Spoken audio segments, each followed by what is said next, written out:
الحمدللہ والصلاة والسلام علی رسول اللہ وعلی آلہ واصحابہ ومن سار علی ہدی۔ اب تک کے عید میلاد النبی کے سلسلے میں 9 ناکام دلیلیں آپ نے دیکھی۔ اب 10ویں دلیل ہم دیکھتے ہیں۔ 10ویں دلیل کیا ہے کہ بعض علماء نے عید میلاد النبی منانے کا فتویٰ دیا ہے۔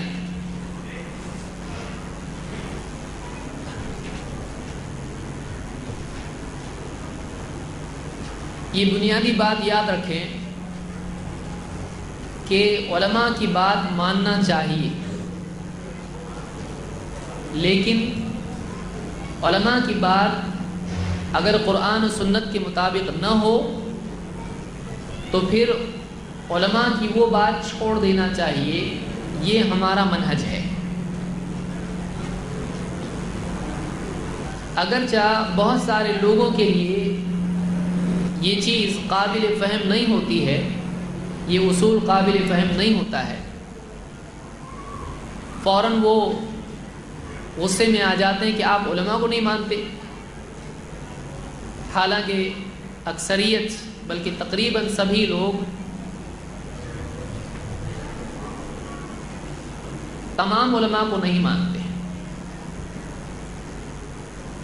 ایک مسلک کا آدمی دوسرے مسلک کے علماء کے بارے میں کہتا نہیں، وہ دوسرے مسلک کے ہیں، اپنے کو اپنے مسلک کے عالم کی بات ماننا چاہیے۔ تو اس اصول کو 2 بنیادوں پر دیکھا جائے گا۔ ایک تو یہ اصول کہ تمام علماء کی بات مانیں سوائے وہ بات جو قرآن و سنت سے ٹکراتی ہو، قرآن و سنت کے مطابق نہ ہو۔ ایک اصول یہ۔ دوسرا اصول اپنے اپنے لوگوں کی ماننا ہے، چاہے کتنی غلط ہو، چاہے سمجھ میں نہ آتی ہو۔ ہاں، دوسرے علماء کچھ بھی بولیں، کتنا بھی صحیح بولیں، نہیں ماننا ہے۔ کیوں؟ دوسرے ہیں۔ ایک دوسرا اصول یہ ہے۔ یہ ہمارا اصول نہیں ہے۔ ہم یہ کہتے ہیں کہ قرآن و سنت کے مطابق جس کی بھی بات ہو اس کو تسلیم کیا جائے، اور قرآن و سنت سے ٹکرانے والی بات کسی کی بھی ہو اس کو تسلیم نہ کیا جائے۔ تو یہ اپنے پرائے کا جو اصول ہے یہ ہمارے ہاں نہیں ہے۔ ہاں، ہمارے ہاں اصول یہ ہے کہ صحیح بات کیا ہے اور غلط بات کیا ہے۔ صحیح بات کو قبول کریں، غلط بات کو چھوڑ دیں۔ پھر کبھی ایسا ہوتا ہے کہ ایک اچھا عالم، بڑا عالم بھی کچھ نہ کچھ غلط بات بول دیتا ہے۔ ہمارا اصول یہ ہے کہ اس عالم کو نہ چھوڑا جائے، ہاں اس کی اس غلط بات کو چھوڑ دیا جائے۔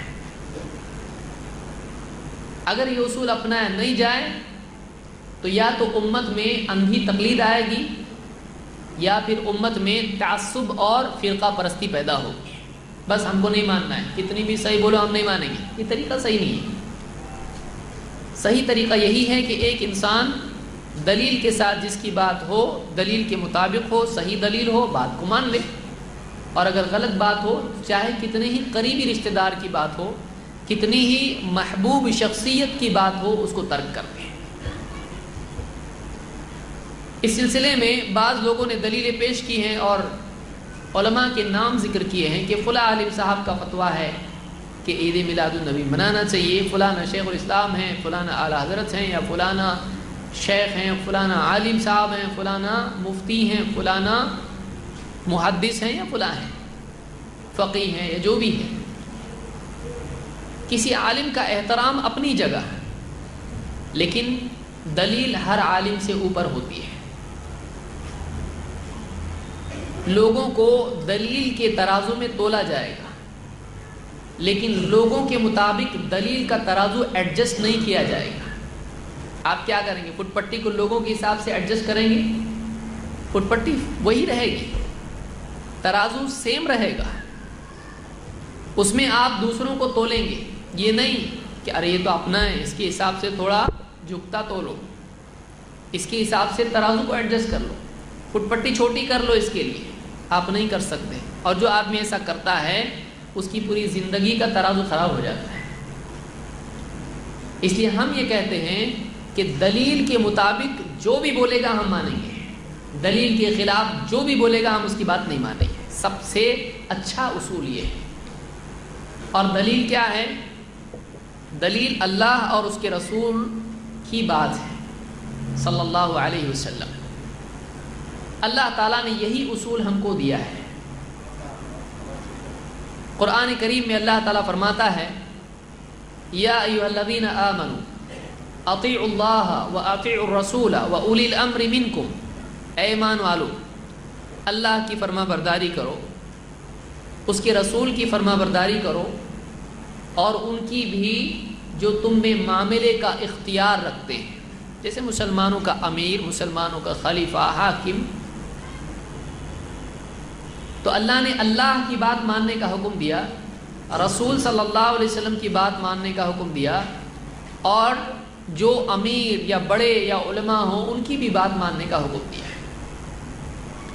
لیکن آگے اللہ نے کیا فرمایا؟ آگے اللہ تعالیٰ نے فرمایا فَإِن تَنَازَعْتُمْ فِي شَيْءٍ فَرُدُّوهُ إِلَى اللَّهِ وَالرَّسُولِ. پھر اگر تم میں کسی چیز میں اختلاف ہو جائے، تنازع ہو جائے، ڈفرنس ہو جائے، ڈسپیوٹ ہو جائے، فَإِن تَنَازَعْتُمْ فِي شَيْءٍ تو کیا کرو؟ فَرُدُّوهُ إِلَى اللَّهِ وَالرَّسُولِ. تو اس معاملے کو، اس اختلاف کو اللہ اور اس کے رسول کی طرف پھیر دو، اللہ اور اس کے رسول کی طرف پلٹاؤ. ان کنتم تؤمنون باللہ والیوم الآخر، اگر واقعی تم اللہ اور آخرت کے دن پر ایمان رکھتے ہو تو. ذالک خیر واحسن تأویلا، یہی بہتر ہے اور انجام کے اعتبار سے اچھی چیز ہے. اس آیت میں جہاں اللہ تعالیٰ نے اللہ اور اس کے رسول کی بات ماننے کا ذکر کیا ہے، وہیں مسلمانوں میں ذمہ دار قسم کے جو افراد ہوتے ہیں، جیسے مسلمانوں کا امیر یا علماء، مفتی، قاضی، جج، ان کی بات بھی ماننے کا حکم دیا ہے. لیکن یہ بات آپ یاد رکھیں، اگر آیت کو آپ پڑھیں تو آپ دیکھیں گے کہ اللہ نے اطیعوا اللہ کہا، اطیعوا الرسول کہا، لیکن اطیعوا اولی الامر منکم نہیں کہا، بلکہ اللہ تعالیٰ نے اولو الامر سے اطیعوا کا لفظ ہٹا دیا ہے.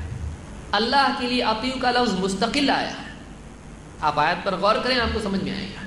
اللہ کے لیے اطیعوا کا لفظ الگ سے آیا ہے، رسول کے لیے اطیعوا کا لفظ دوبارہ دہرایا گیا، لیکن پھر اولو الامر کے لیے وَأُولِي الْأَمْرِ مِنْكُمْ، ان کے لیے پھر سے اطیعوا کا لفظ نہیں آیا. کیوں؟ علماء نے کہا وجہ اس کی ہے کہ اللہ کی بات ماننے کے لیے دلیل کی ضرورت نہیں ہے. یعنی اللہ سے ہم پوچھیں گے اللہ یہ تیرا حکم ہے تو اس کی دلیل کیا ہے؟ نہیں، اللہ کی بات خود دلیل ہے. رسول اللہ صلی اللہ علیہ وسلم کہیں کہ ایسا ایسا کرو تو ہم نہیں کہیں گے دلیل دو تو ہم مانیں گے، نہیں تو نہیں. رسول کی بات خود دلیل ہے، رسول بول دے کرنا پڑتا ہے. ہاں لیکن عالم کی بات خود دلیل نہیں ہوتی ہے. عالم دلیل کی بنیاد پر کہے تو مانی جاتی ہے بات، نہیں تو نہیں مانی جاتی ہے. کیوں؟ اس لیے کہ عالموں میں ایک عالم ایسا بھی بولتا ہے، دوسرا ویسا بھی بولتا ہے. آپ بتائیے کوئی دو مسئلے آپ بتائیے جس میں اتفاق ہو. تقریباً مسائل عام ہمارے معاشرے میں جو پائے جاتے ہیں، ایک عالم بولتا ہے آپ نے فاتحہ دینا ہے، وہ بھی میٹھے پہ، دوسرا بولتا فاتحہ نہیں دینا. ایک بولتا درگاہ پہ جانا ہے، وہ بھی کندوری کا بکرا لے کے، دوسرا بولتا نہیں جانا ہے. ایک بولتا ہے تعظیم منانا ہے، دوسرا بولتا ہے نہیں، باغ بن کے ناچنے کی ضرورت نہیں ہے. ایک بولتا ہے ایسا کرنا ہے، دوسرا بولتا ہے ویسا کرنا ہے. ایک بولتا ہے اس سے بیعت ہونے کے بعد اس سے آپ بیعت نہیں ہو سکتے، اس کے مرید بن گئے دوسرے کے مرید نہیں بن سکتے. دوسرا بولتا ہے ان کے مرید بنو، یہ زیادہ اچھے بابا ہیں، بہت پاورفل بابا ہیں.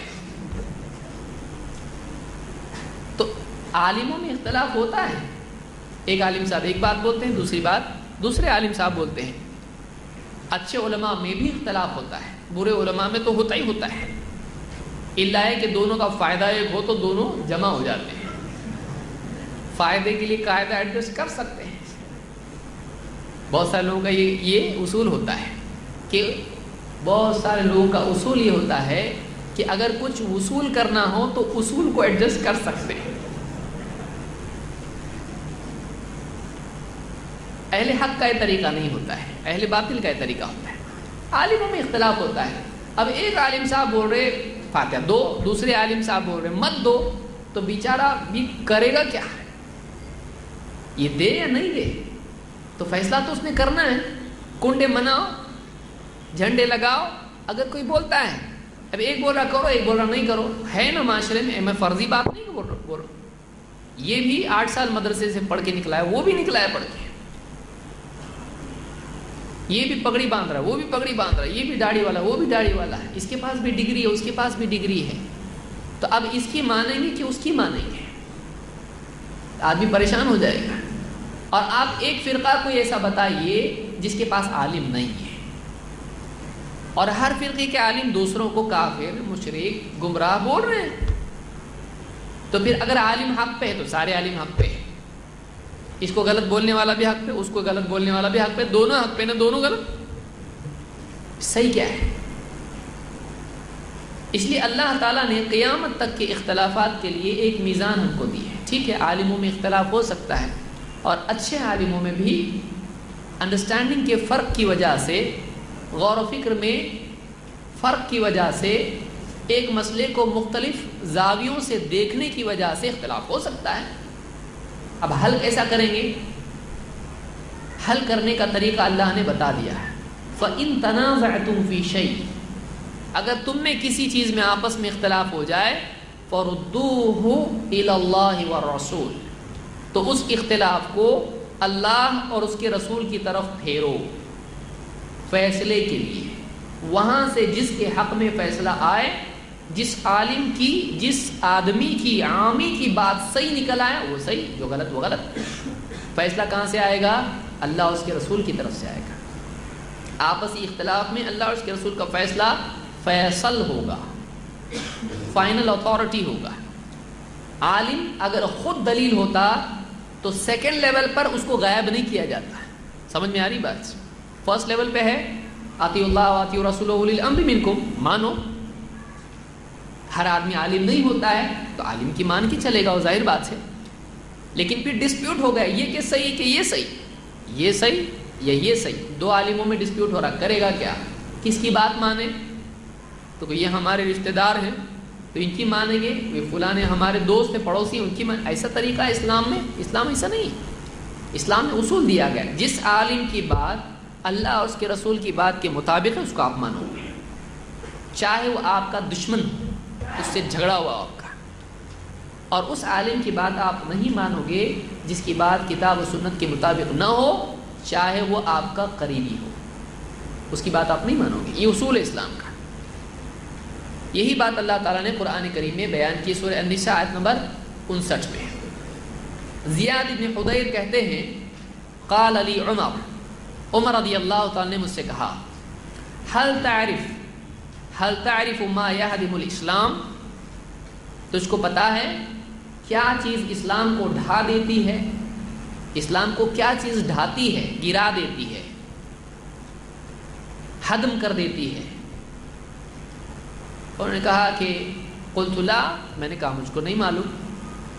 قال يهدمه ذلة العالم یا ذلت العالم, کہ اسلام کو ڈھاتی ہے عالم کا, اس کی لغزش, اس کی غلطی, اس کا پاؤں پھسل جانا. عالم غلطی کرتا ہے, عالم کوئی نبی ہوتا ہے؟ عالم عالم ہوتا ہے, جتنا پڑھا اس اعتبار سے وہ سوچتا ہے کہ سارے عالموں کے مارکس برابر ہوتے ہیں.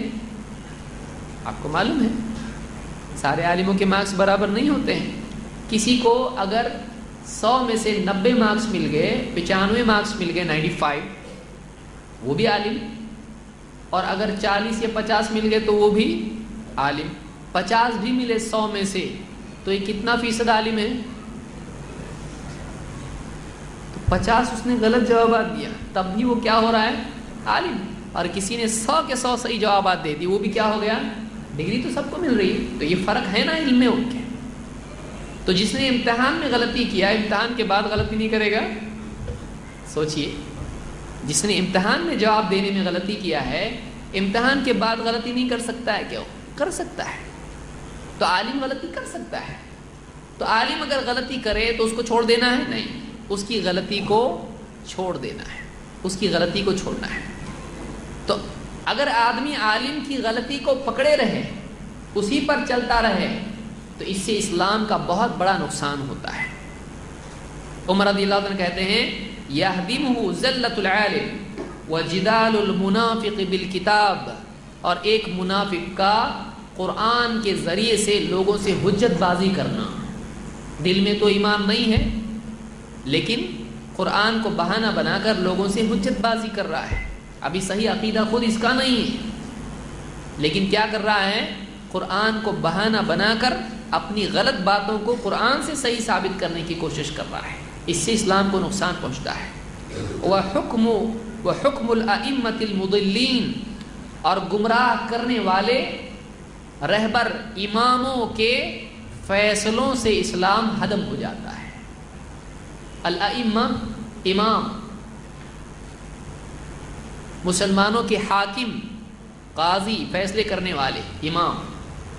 تو مسلمانوں کا جو حاکم ہوتا ہے، جب وہ غلط طریقے سے فیصلہ کرے، خود گمراہ ہے، پھر وہ فیصلہ کرنے پر آئے، خواہشات کی بنیاد پر فیصلہ کرے گا، چاہے وہ حاکم ہو یا قاضی ہو، چاہے عالم ہو، جب وہ خواہشات کی بنیاد پر فیصلہ کرتا ہے تو اس سے امت گمراہ ہو جاتی ہے، اس سے اسلام ہدم ہو جاتا ہے۔ تو تین باتیں یہاں ذکر کی، ایک عالم کی غلطی، لغزش، دو منافق کا حجت بازیاں کرنا قرآن کو لے کر اپنی غلط بات کے ڈیفنس میں، اور تین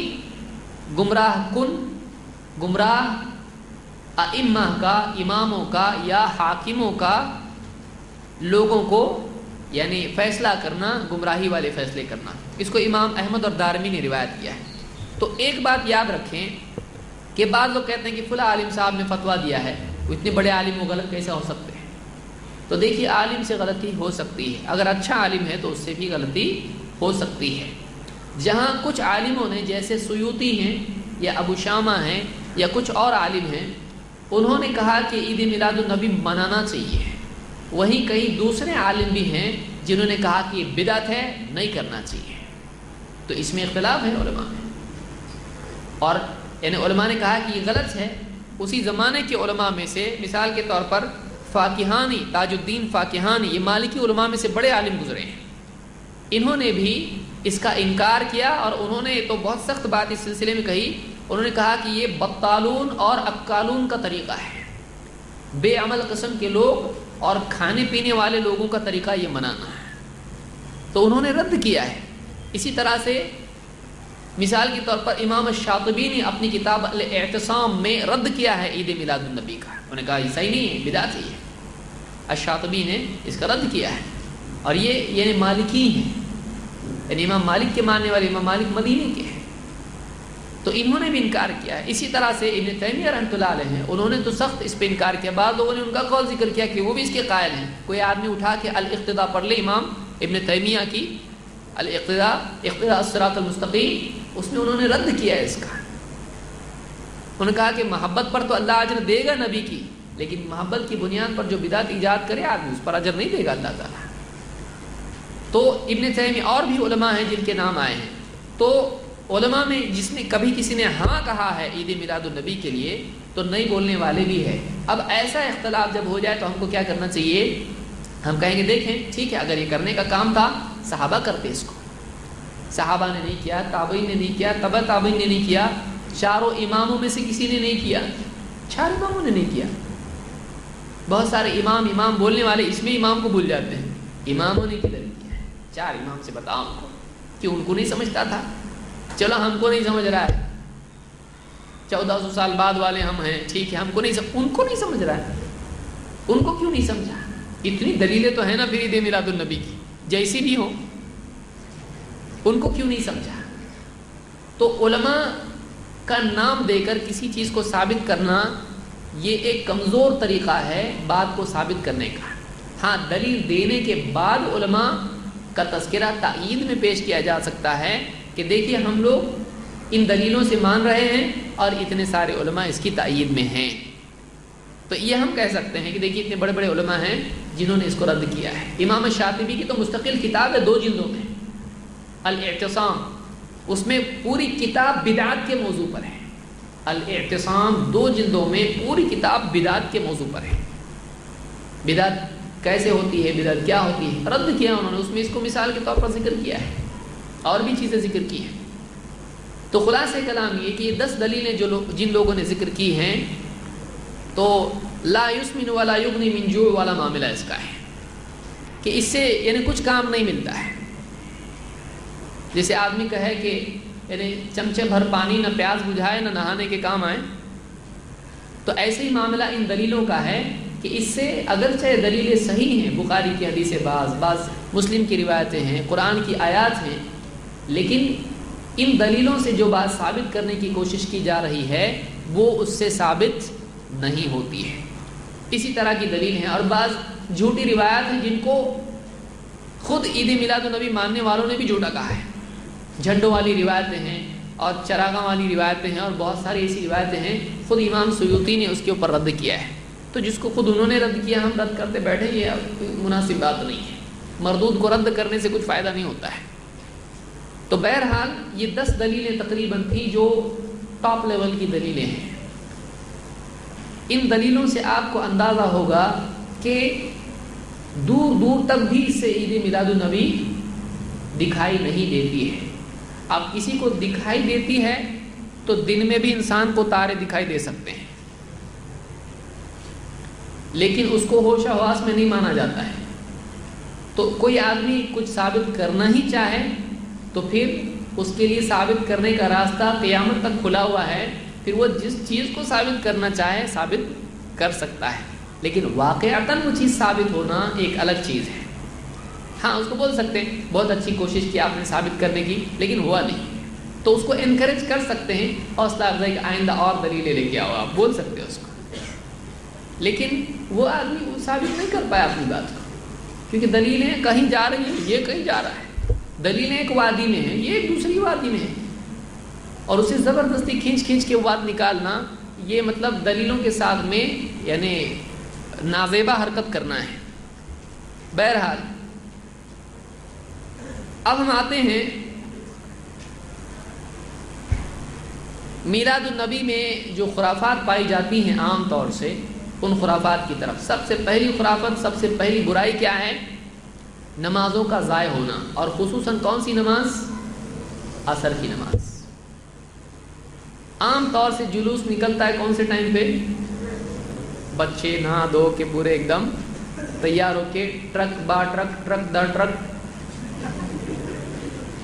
وَرَأَيْتَ النَّاسَ يَدْخُلُونَ فِي دِينِ اللَّهِ أَفْوَاجًا. تو بچے سب ٹرک بھر کے، اور ان کو تو بس بیچاروں کو گھر میں چیختے ہیں تو گھر کے والے بولتے ذرا باہر جا کے چیخو، انرجی اس کی تھک کے سو تو جائے گا کم سے کم. بھیج دیتے باہر ان کو، چلاؤ لگاؤ نعرے پورے، انرجی کو ڈائریکشن تو ملے گی کچھ، ان کی ڈائنامک ہو کے آئیں گے کچھ. تو بچے وغیرہ نکلتے ہیں جلوس میں اور گاڑیاں بھر کے نعرے لگاتے ہیں، اور اس میں بڑے بھی شریک ہوتے ہیں، اور وہ جلوس اتنا کراؤڈڈ ہوتا ہے کہ اس میں نماز تو کیا اللہ بھی یاد آئے تو بہت بڑی بات ہے. تو کہاں جائے آدمی؟ کبھی بولتا بچے ہیں ساتھ میں، کہاں مسجد میں جاؤں، ان کو کہاں چھوڑوں؟ کسی کے پاس کچھ سامان ہوتا ہے، کوئی کیا، تو مسجد میں جانا بڑا مشکل ہوتا ہے.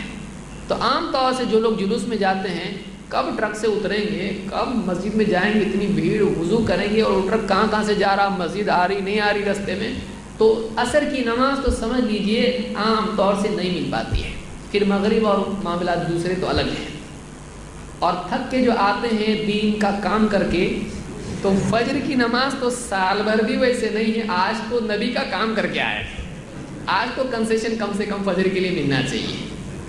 تو فجر کی نماز بھی غائب کر دیتے ہیں. آج تو حق سے چھوڑ سکتا ہوں فجر کی نماز، آج حق سے چھوڑ سکتا ہے، میں تو اتنا بڑا کام کر کے آیا ہوں تو آج تو نہیں پڑھوں گا میں نماز. یہ حال عام طور سے مسلمانوں کا ہوتا ہے. اللہ تعالیٰ نے قرآن کریم میں فرمایا فَخَلَفَ مِن بَعْدِهِمْ خَلْفٌ أَضَاعُوا الصَّلَاةَ وَاتَّبَعُوا الشَّهَوَاتِ فَسَوْفَ يَلْقَوْنَ غَيًّا. نبیوں کے بعد کے دور کے بارے میں اللہ نے فرمایا کہ پھر ان نبیوں کے، نیک لوگوں کے بعد کچھ ایسے بد کردار لوگ آئے. خلف برے پیچھے رہنے والوں کو بولتے ہیں. خلف جو اچھوں کے بعد برے آتے ہیں ان کو خلف کہتے ہیں. فخلف من بعدهم خلف اضاعوا الصلاة، جنہوں نے پہلی برائی کیا کی؟ نماز کو ضائع کر دیا. واتبعوا الشہوات، اور خواہشات کی پیروی کی. فسوف یلقون غیا، تو ان قریب وہ غی پائیں گے. غی کے معنی خسارہ اور گمراہی کے ہیں. غی تو یہ گھاٹے میں جانے والے ہیں. کون؟ جو نمازوں کو ضائع کر کے اپنی خواہشات کو پورا کرتے ہیں. اور آپ دیکھیں گے کہ نمازوں میں خصوصاً اللہ تعالیٰ نے ذکر کیا ہے حافظوا علی الصلوات والصلاۃ الوسطیٰ. حافظوا علی الصلوات، نمازوں کا اہتمام کرو، نمازوں کا خیال رکھو. والصلاۃ الوسطیٰ، اور خصوصاً بیچ کی نماز. کون سی؟ عصر کی نماز. خصوصاً عصر کی نماز کا خیال رکھو. وقوموا للہ قانتین، اور اللہ کے آگے فرما بردار بنے کھڑے رہو. تو اللہ نے خاص طور سے عصر کی نماز کا حکم دیا ہے، کیونکہ عصر کی نماز کے ضائع ہونے کے بہت امکانات ہوتے ہیں، اور نبی کا نام لیتے لیتے نبی کا عمل ضائع کر دیا جاتا ہے. اب بتائیے، اللہ کے رسول صلی اللہ علیہ وسلم، آخری وقت ہے، آپ کھڑے نہیں ہو پاتے ہیں، لیکن آپ صلی اللہ علیہ وسلم 3 آدمیوں کے سہارے سے ان کے کندھوں پہ ہاتھ رکھ کے مسجد میں آ رہے ہیں، اور آپ کے پاؤں زمین پر گھسٹ رہے ہیں، پھر بھی آپ مسجد میں آ کے نماز پڑھ رہے ہیں. آخری وقت ہے، آپ صلی اللہ علیہ وسلم کی زبان سے کلمات نکل رہے ہیں، الصلاۃ الصلاۃ وما ملکت ایمانکم. نماز نماز، اور اپنے غلاموں کا خیال رکھو، نماز کا خیال رکھو.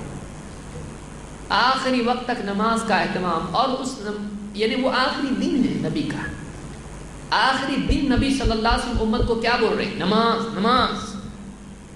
اور اسی دن کو مناتے ہوئے امتی کیا کر رہا ہے؟ نماز کو برباد کر رہا ہے. مذاق نہیں ہے. اور اوپر سے زبان سے کلمات یہ ہیں کہ نبی کا دامن نہیں چھوڑیں گے. یعنی اب بتائیے اس سے زیادہ دامن چھوڑنا کیا ہے کہ جس چیز کی تاکید آخری سانسوں میں نبی نے بہت ڈٹ کے کی ہو، نماز آخری وقت میں، اسی دن دعویٰ کریں کہ نبی کا دامن نہیں چھوڑیں گے، لیکن کیا کرے؟ وہی عمل چھوڑے جس کو خاص طور سے بول کے گئے ہیں. تو کتنی یعنی سوچنے کی چیز ہے کہ مسلمان کیا کر رہا ہے. تو پہلی چیز جو اس دن کی برائیوں میں سے ہے، جو عام طور سے لوگ کرتے ہیں، وہ ہے نماز کا ضائع کرنا ہے. نمبر 2، گانے بجانے، قوالی. اور جب قوالی وغیرہ اور نعتیں وغیرہ ختم ہو جائے تو ڈسکو بھی شروع ہو جاتا ہے اس میں، کیونکہ ہر ایک کا اپنا ٹیسٹ ہوتا ہے، اس کے اعتبار سے وہ جذبات کی تسکین پاتا ہے. تو بہت سارے لوگ یہ سمجھتے ہیں کہ قوالی اپنی اسلامی رہتی. قوالی زیادہ نان اسلامک ہے، کیونکہ قوالی کے اندر موسیقی تو ہوتی ہی ہے، لیکن قوالی کے اندر شرکیات اور خرافات بھی ہوتے ہیں.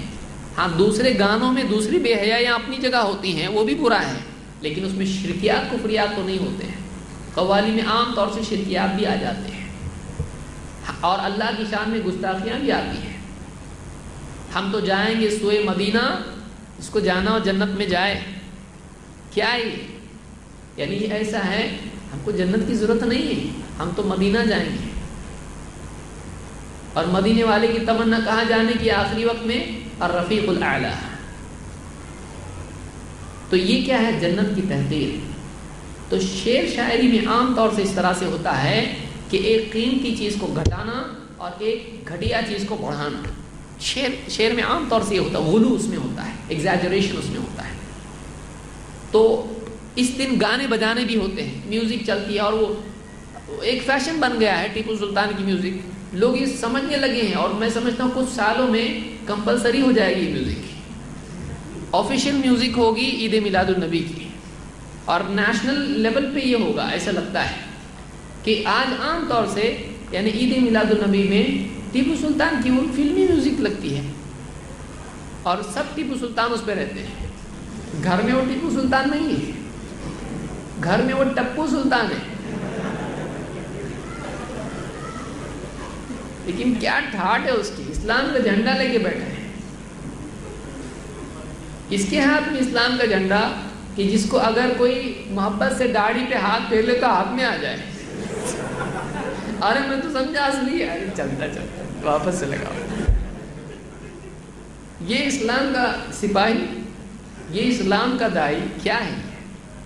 نقلی نقلی سب، جھنڈا نقلی، جبہ کرائے کا، گاگل نانا کا، چاچا کا، دوست کا، جوتے کسی کے لے لیے، موزے کسی کے لے لیے، امامہ باندھنے نہیں آ رہا تھا، کسی نے رحم کر کے باندھ دیا، کھولا تو مصیبت، واپس باندھنے کو ڈھونڈ رہا ہو، کدھر گیا ہو، باندھنے نہیں آتا۔ یہ ہمارا اسلام کا یہ دائی ہے، اسلام کا جھنڈا اس کے ہاتھ میں دیے۔ آپ سوچئے یعنی کیا مسلمانوں کا حال ہے، اور میوزک چل رہی ہے اور اس کے اوپر پورا کارواں جا رہا ہے، کہاں جا رہا معلوم نہیں ہے اس کو، کہاں جا رہی امت۔ اللہ کے نبی صلی اللہ علیہ وسلم فرماتے ہیں صوتان ملعونان فی الدنیا والآخرہ، دو آوازیں ہیں دنیا اور آخرت میں، دونوں پر لعنت ہے،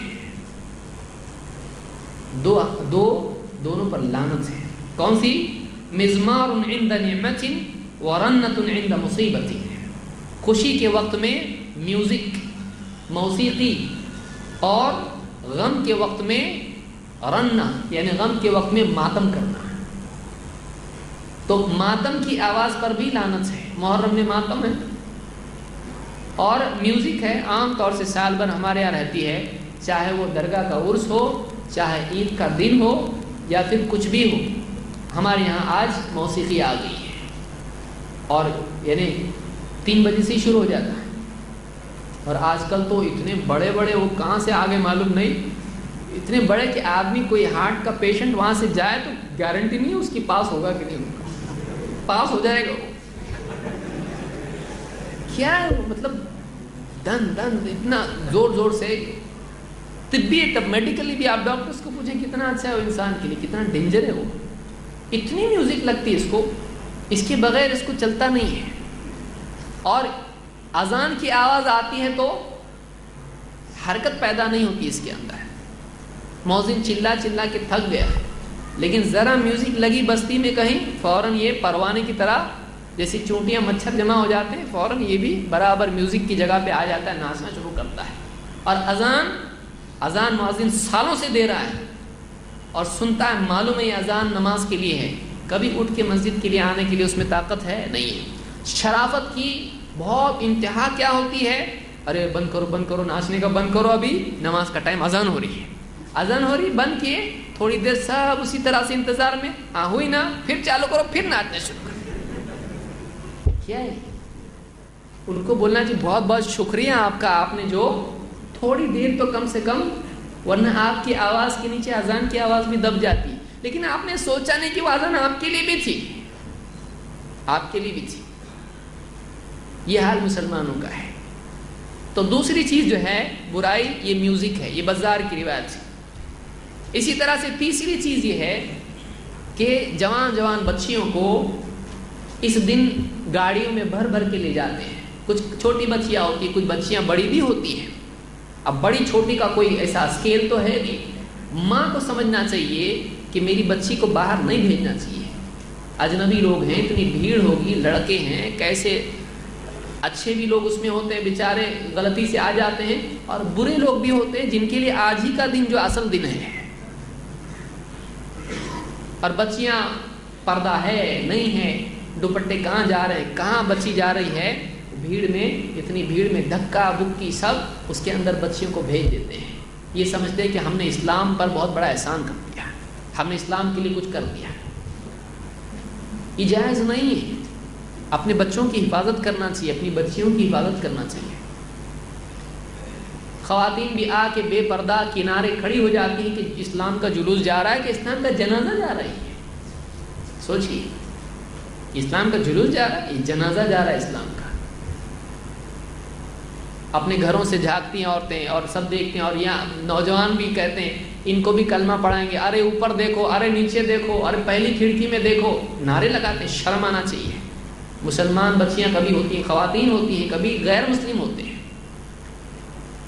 پولیس آ جائے اگر اس میں تو ایک دم جوش اسلام کا زندہ ہو جاتا ہے، ان کو بھی کلمہ پڑھائیں گے۔ اچھا، گھر میں جا کے پہلے خود کلمہ پڑھانے نہیں آتا ہے اس کو، ان کو کلمہ پڑھانے چلا ہے، ایک ہی دن کلمہ پڑھانا ہے،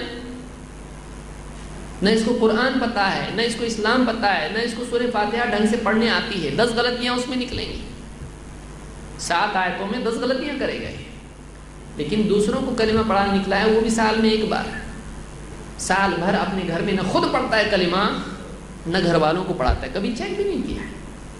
یہ آج ہمارا امت کا حال ہے. یہ امت کے زوال کی علامت ہے، یہ تنزل کی علامت ہے کہ خیالی چیزوں کو امت عمل کا بدل بنا لیتی ہے، دعووں کو، چیخ پکار کو، کھیل تماشے کو دین کا بدل بنا دیتی ہے. یہ زوال کی علامت ہے، امت کے زوال کی علامت ہے. اور زوال کے دور میں اگلی سٹیپ کی بجائے پچھلی سٹیپ کریکٹ کرنی پڑتی ہے، حال کو درست کرنا پڑتا ہے.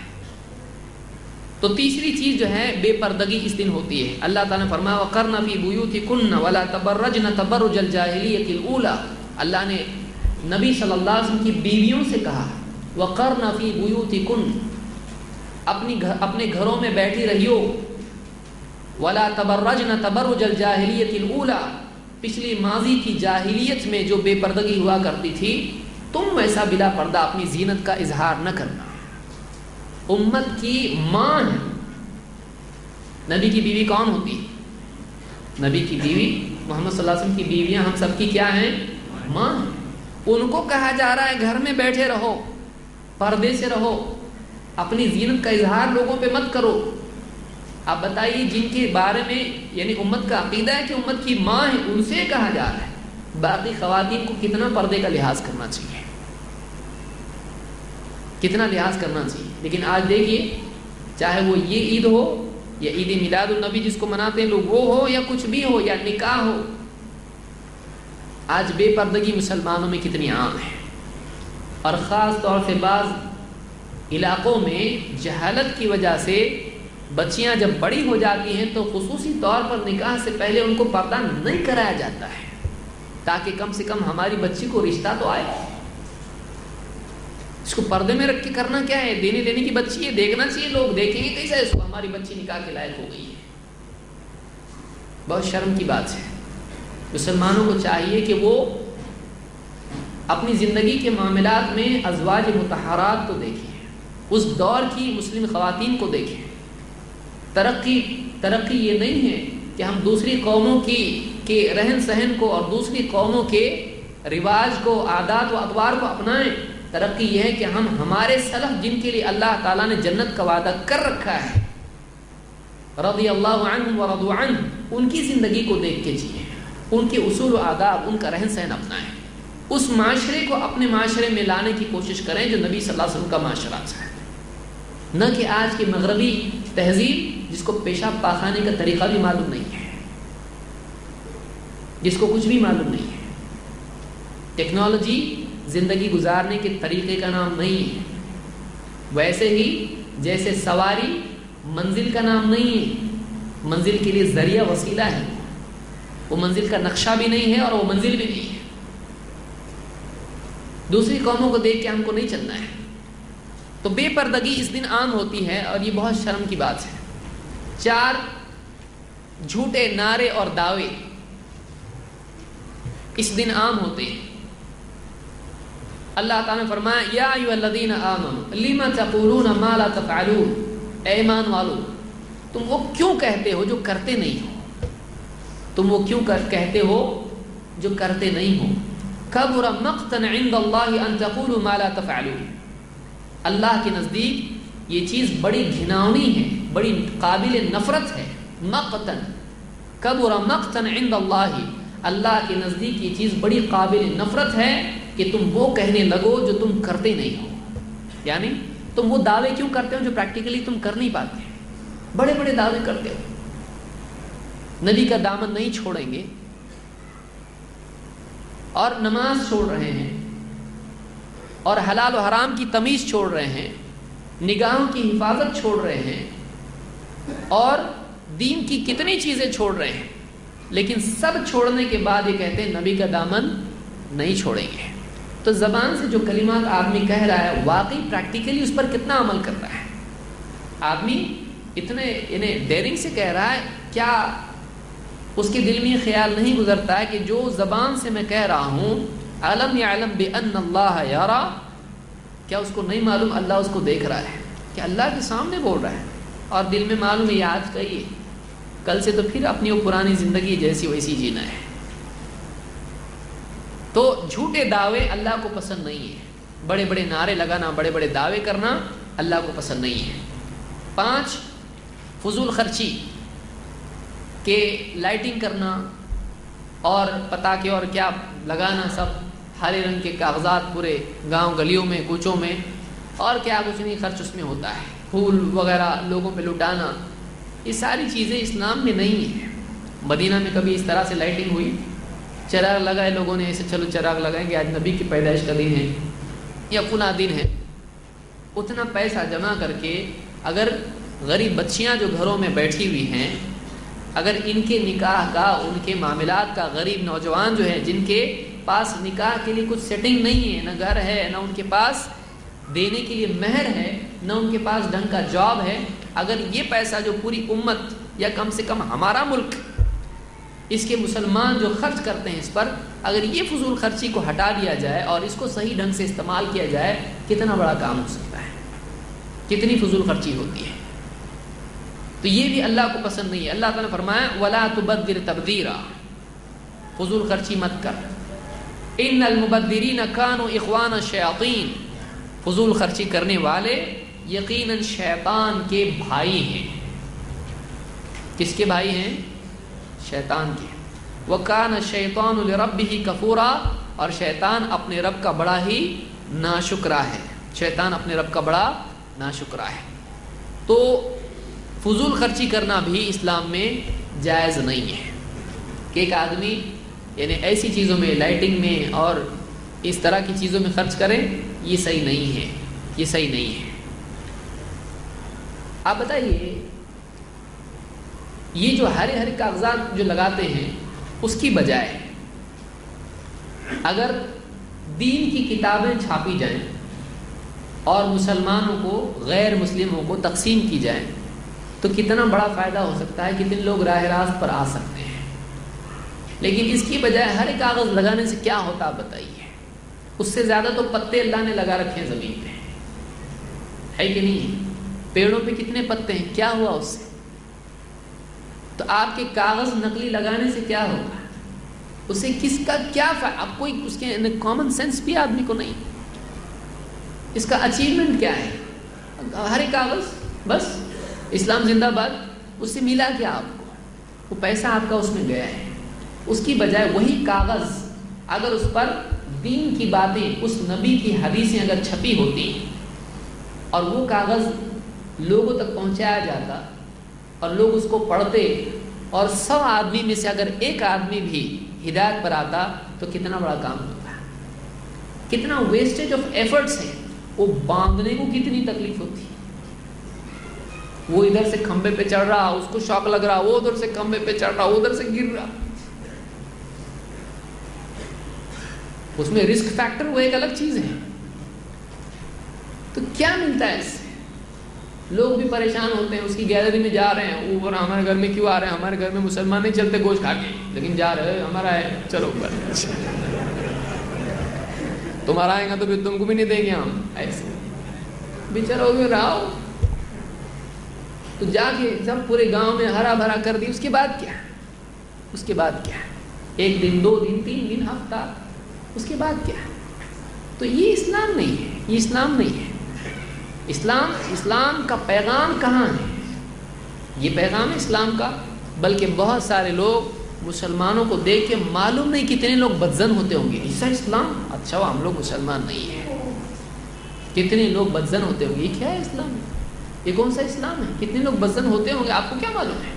آپ کبھی غیر مسلموں سے بات کر کے دیکھیے, وہ تو کیا ٹریفک جام کر کے رکھ دی ان لوگوں نے, مصیبت ہے ان لوگوں, کچھ فائدے کے نہیں ہیں لوگ. تو ہم دوسروں کو اگر کچھ دیں گے, ہم دینے والی قوم ہونا چاہیے کہ ہمارے پاس ایک بہت قیمتی چیز ہے دین, زندگی گزارنے کا طریقہ, وہ ہم دوسروں کو اگر دیں گے تو یہ ہم نے بہت بڑا کام کیا ہے. نعرے دینے سے یا بڑی بڑی باتیں کرنے سے, دوسروں کو تکلیف دینے سے دوسرے لوگ اسلام کی طرف نہیں آئیں گے, بلکہ اور دشمن مسلمانوں کے بنیں گے.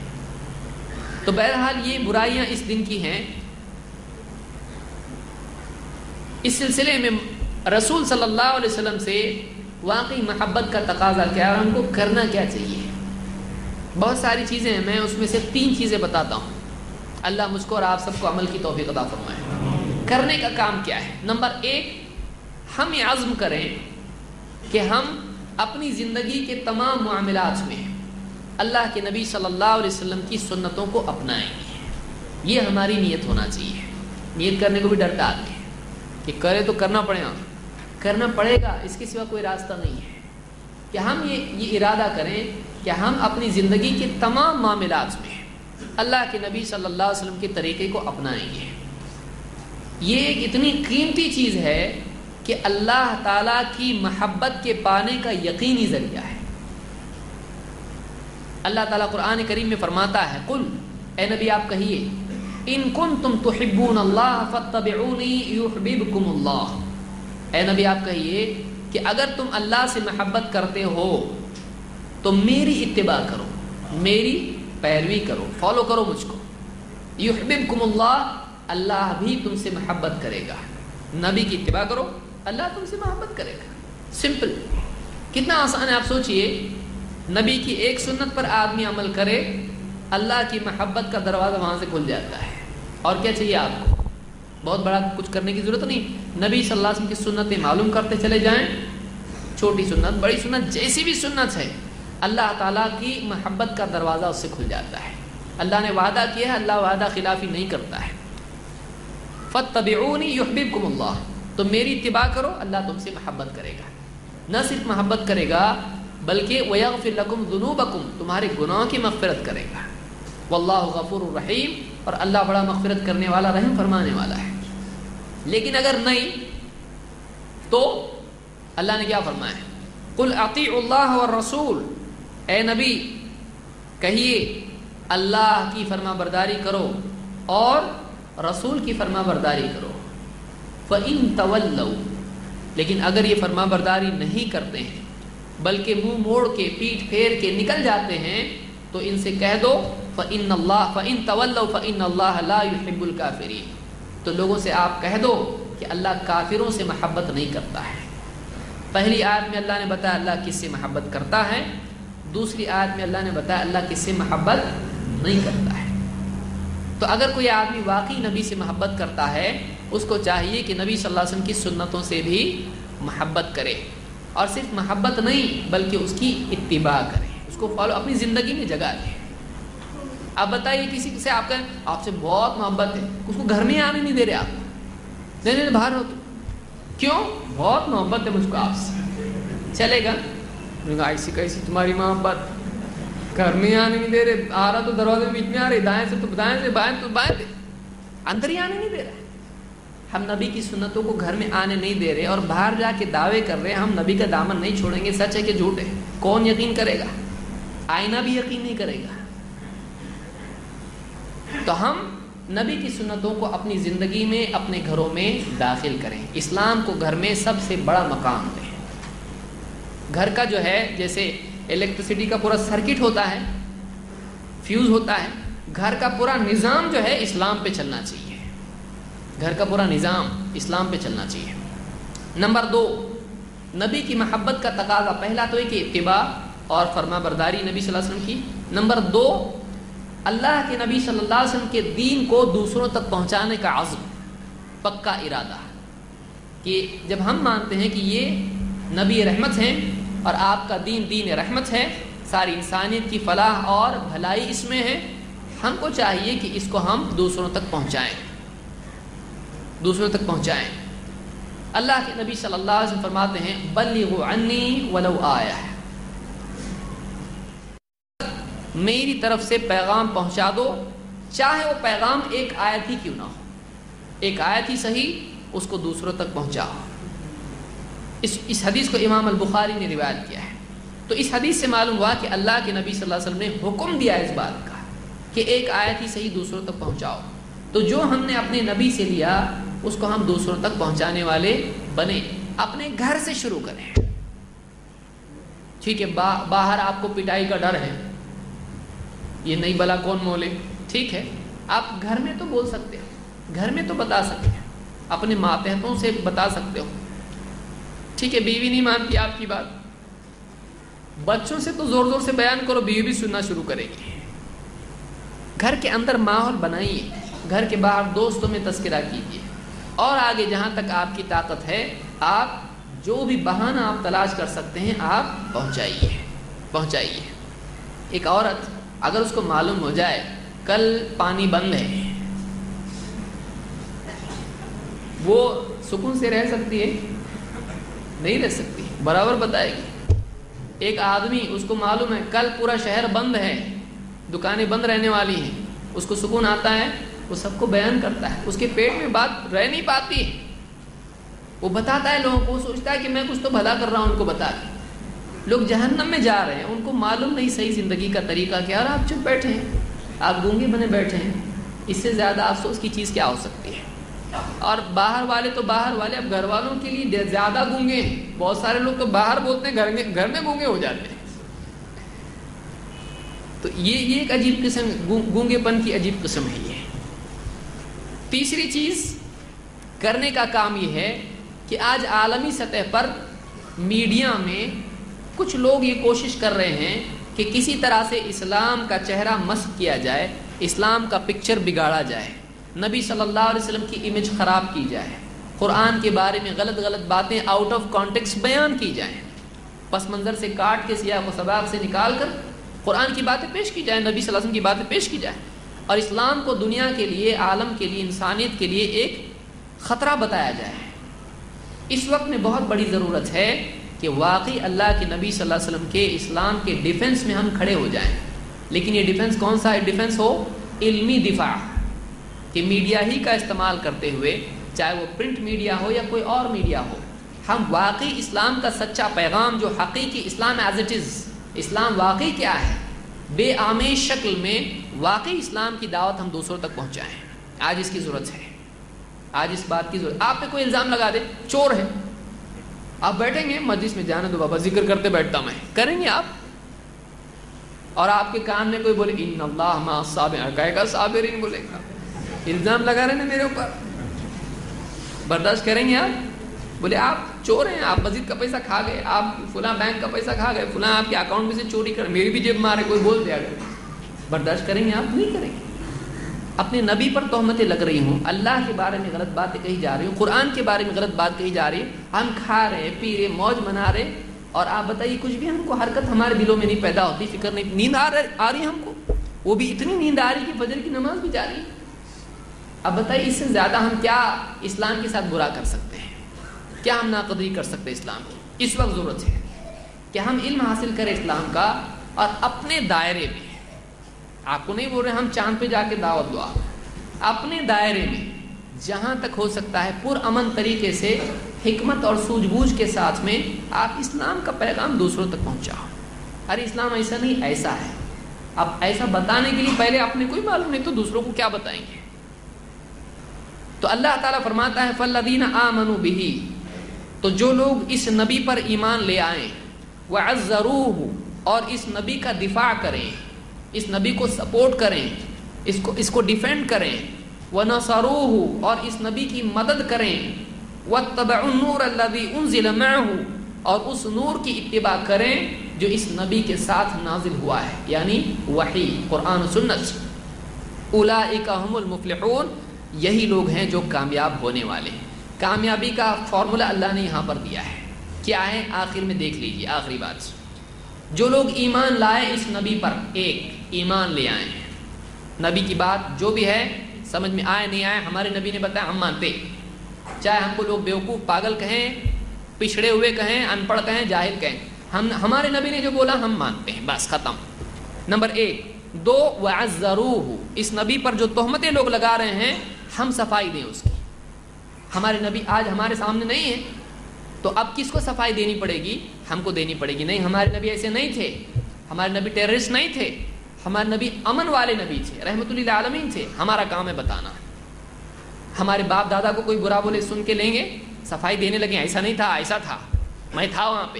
اور نبی کو کوئی برا بول رہا، ہم صفائی نہیں دے رہے، اپنے گھروں میں کھا پی کے خوش ہیں، سو رہے ہیں. اور زیادہ سے زیادہ کچھ کریں گے تو جلوس نکال کے 2 دن کا جلوس، اور اس کے بعد ٹھنڈے پھر سو جائیں گے. یہ کوئی طریقہ ہے؟